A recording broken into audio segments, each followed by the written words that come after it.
Chapitre 33. L'intuitionnisme contemporain. Dans le domaine philosophique et psychologique, les tendances correspondant à la seconde phase de l'action antitraditionnelle se traduisent naturellement par l'appel au subconscient sous toutes ses formes, c'est-à-dire aux éléments psychiques les plus inférieurs de l'être humain. Cela apparaît notamment en ce qui concerne la philosophie proprement dite dans les théories de William James, ainsi que dans l'intuitionnisme bergsonien. Nous avons eu déjà l'occasion de parler de Bergson dans ce qui précède au sujet des critiques qu'il formule justement, bien que d'une façon peu claire et en termes équivoques, contre le rationalisme et ses conséquences.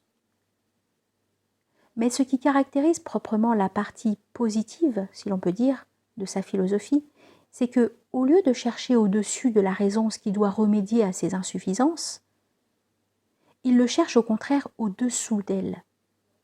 Et ainsi, au lieu de s'adresser à la véritable intuition intellectuelle qu'il ignore tout aussi complètement que les rationalistes, il évoque une prétendue intuition d'ordre uniquement sensitif et vital, dans la notion extrêmement confuse de laquelle l'intuition sensible, proprement dite, se mêle aux forces les plus obscures de l'instinct et du sentiment. Ce n'est donc pas par une rencontre plus ou moins fortuite que cet intuitionnisme a des affinités manifestes, et particulièrement marqué dans ce qu'on pourrait appeler son dernier état, ce qui s'applique également à la philosophie de William James, avec le néo-spiritualisme. Et c'est parce que ce ne sont là au fond que des expressions différentes des mêmes tendances.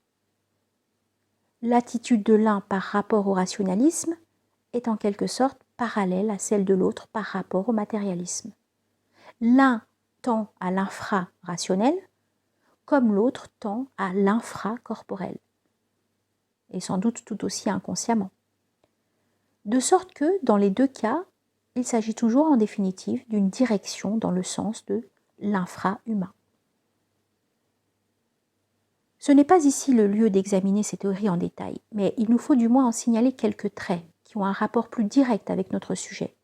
Et tout d'abord, leur caractère aussi intégralement évolutionniste qu'il est possible, puisqu'elle place toute réalité dans le devenir, exclusivement. Ce qui est la négation formelle de tout principe immuable, et par conséquent, de toute métaphysique.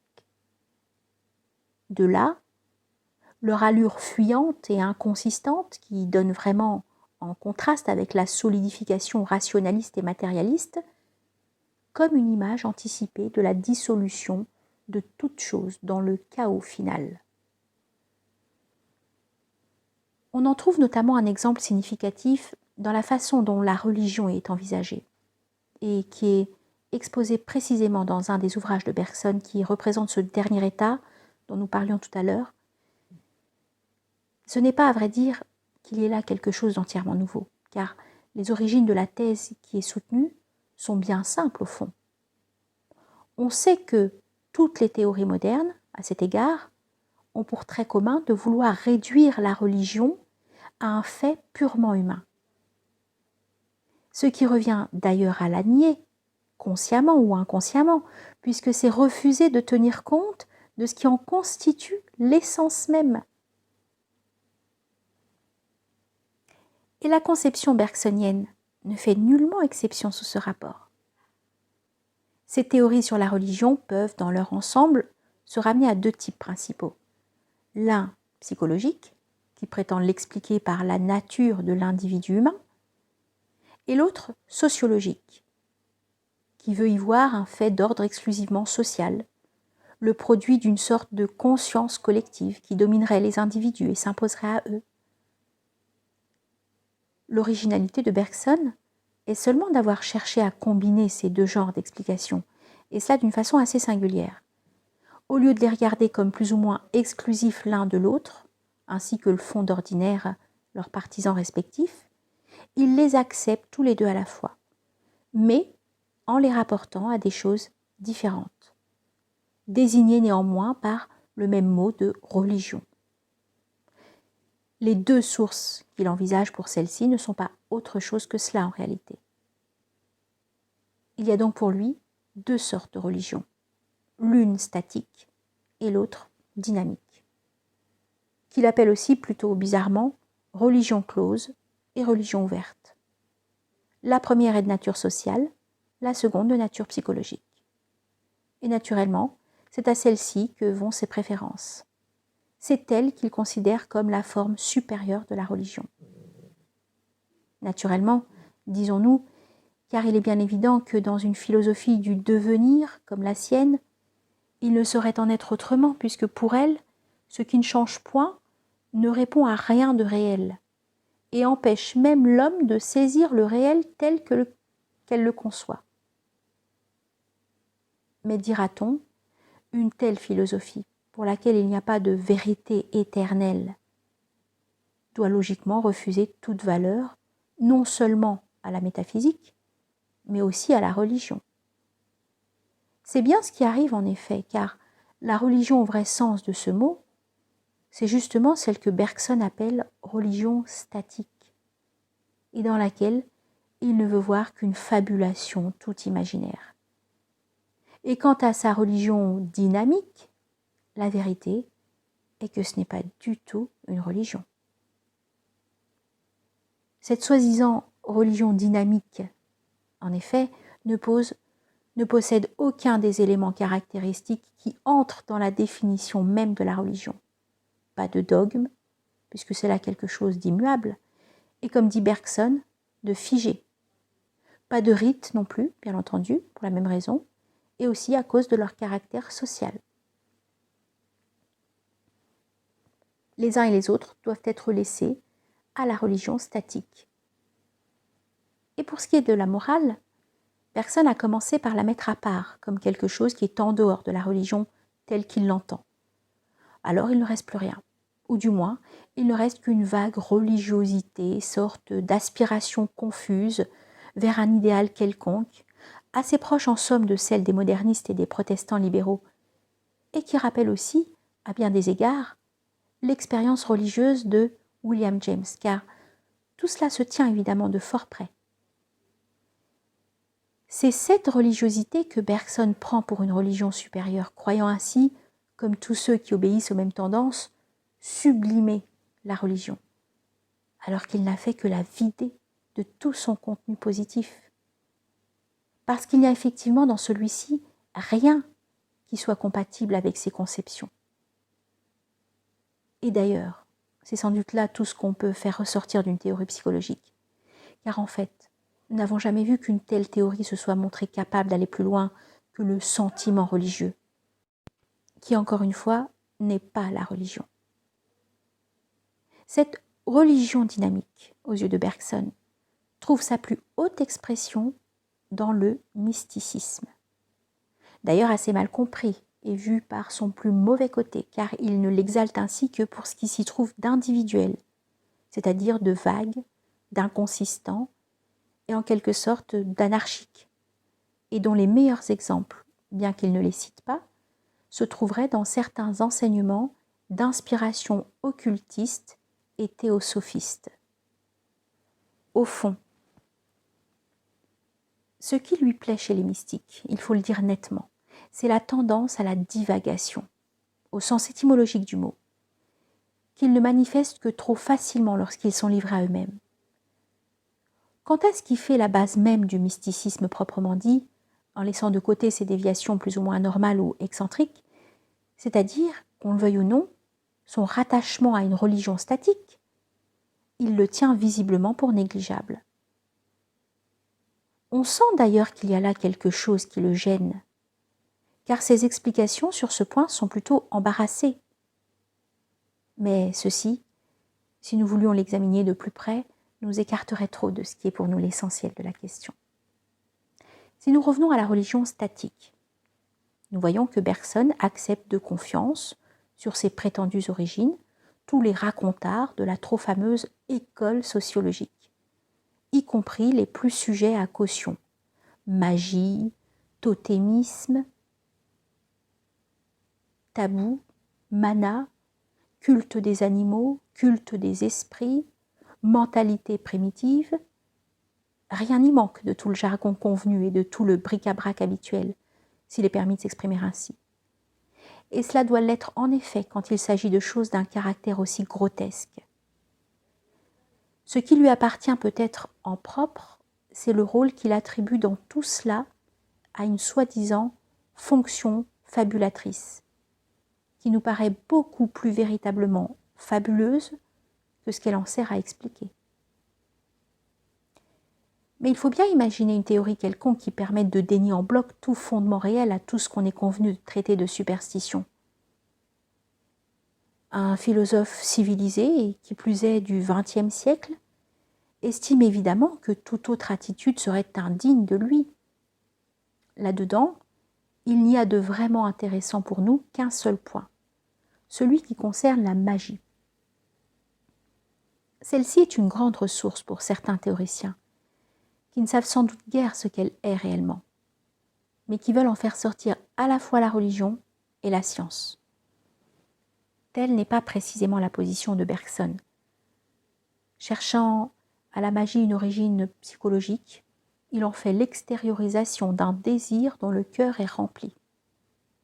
Et il prétend que, si l'on reconstitue par un effort d'introspection la réaction naturelle de l'homme à sa perception des choses, on trouve que magie et religion se tiennent et il n'y a rien de commun entre la magie et la science. Il est vrai qu'il y a ensuite quelques flottements. Si l'on se place à un certain point de vue, la magie fait évidemment partie de la religion, entre guillemets, mais à un autre point de vue, la religion s'oppose à la magie. Ce qui est plus net, c'est l'affirmation que la magie est l'inverse de la science et que, bien loin de préparer la venue de la science comme on l'a prétendu, elle a été le grand obstacle contre lequel le savoir méthodique eut à lutter. Tout cela entre guillemets. Tout cela est à peu près exactement au rebours de la vérité, car la magie n'a absolument rien à voir avec la religion. Et elle est non pas certes l'origine de toutes les sciences, mais simplement une science particulière parmi les autres. Mais Bergson est sans doute bien convaincu qu'il ne saurait exister d'autres sciences que celles qu'énumèrent les classifications modernes, établies au point de vue le plus étroitement profane qui se puisse concevoir. Parlant des opérations magiques, avec l'assurance imperturbable de quelqu'un qui n'en a jamais vu, il écrit cette phrase étonnante. Deux points, ouvrez les guillemets. Si l'intelligence primitive avait commencé ici par concevoir des principes, elle se fut bien vite rendue à l'expérience qui lui en eût démontré la fausseté. Fermez les guillemets. Nous admirons l'intrépidité avec laquelle ce philosophe, enfermé dans son cabinet, et d'ailleurs bien garanti contre les attaques de certaines influences qui assurément n'auraient garde de s'en prendre à un auxiliaire aussi précieux qu'inconscient, nie a priori tout ce qui ne rentre pas dans le cadre de ces théories.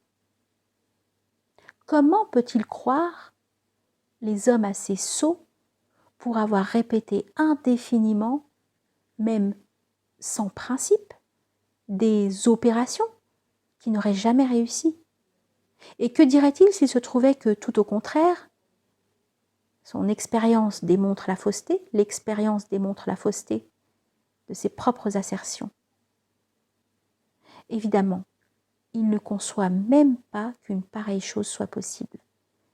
Telle est la force des idées préconçues, chez lui et chez ses pareils, qu'il ne doute pas un seul instant que le monde soit strictement limité à la mesure de leur conception. C'est d'ailleurs ce qui leur permet de construire des systèmes. Et comment un philosophe pourrait-il comprendre qu'il devrait, tout comme le commun des mortels, s'abstenir de parler de ce qu'il ne connaît pas? Or, il arrive ceci de particulièrement remarquable et de bien significatif quant à la connexion effective de l'intuitionnisme bergsonien avec la seconde phase de l'action antitraditionnelle. C'est que la magie, par un ironique retour des choses, se venge cruellement des négations de notre philosophe, reparaissant de nos jours à travers les récentes fissures de ce monde, dans sa forme la plus basse et la plus rudimentaire tout à la fois, sous le déguisement de la science psychique, celle-là même que d'autres préfèrent, assez peu heureusement d'ailleurs, appeler métapsychique. Elle réussit à se faire admettre par lui, sans qu'il la reconnaisse, non seulement comme bien réelle, mais comme devant jouer un rôle capital pour l'avenir de sa religion dynamique. Nous n'exagérons rien. Il parle de survie, tout comme un vulgaire spirit, et il croit à un approfondissement expérimental permettant de conclure à la possibilité et même à la probabilité d'une survivance de l'âme. Que faut-il entendre au juste par là ? Et ne s'agirait-il pas plutôt de la fantasmagorie des cadavres psychiques ? Sans pourtant qu'on puisse dire si c'est pour un temps ou pour toujours. C'est ce qu'il dit. Mais cette fâcheuse restriction ne l'empêche pas de proclamer sur un ton dithyrambique, ouvrez les guillemets, il n'en faudrait pas davantage pour convertir en réalité vivante et agissante une croyance à l'au-delà qui semble se rencontrer chez la plupart des hommes, mais qui est le plus souvent verbale, abstraite, inefficace. En vérité, si nous étions sûrs, absolument sûrs de survivre, nous ne pourrions plus penser à autre chose. Fermez les guillemets. La magie ancienne était plus scientifique au vrai sens de ce mot, sinon au sens profane, et n'avait point de pareilles prétentions. Il a fallu pour que quelques-uns de ces phénomènes les plus élémentaires donnent lieu à de telles interprétations, attendre l'invention du spiritisme, auquel une phase déjà avancée de la déviation moderne pouvait seule donner naissance. Et c'est bien en effet la théorie spirit concernant ces phénomènes purement et simplement que Bergson, comme William James avant lui, accepte ainsi finalement, avec une joie qui fait pâlir tous les plaisirs. Nous citons textuellement ces paroles incroyables sur lesquelles se termine son livre, et qui nous fixe sur le degré de discernement dont ce philosophe est capable, car pour ce qui est de sa bonne foi, elle n'est certes pas en cause. Et les philosophes profanes, dans des cas de ce genre, ne sont généralement aptes qu'à jouer un rôle de dupe et à servir ainsi d'intermédiaire, inconscient, pour en duper beaucoup d'autres. Quoi qu'il en soit, en fait de superstition, il n'eut assurément jamais mieux, et cela donne la plus juste idée de ce qui vaut réellement toute cette philosophie nouvelle, comme se plaisent à l'appeler ses partisans.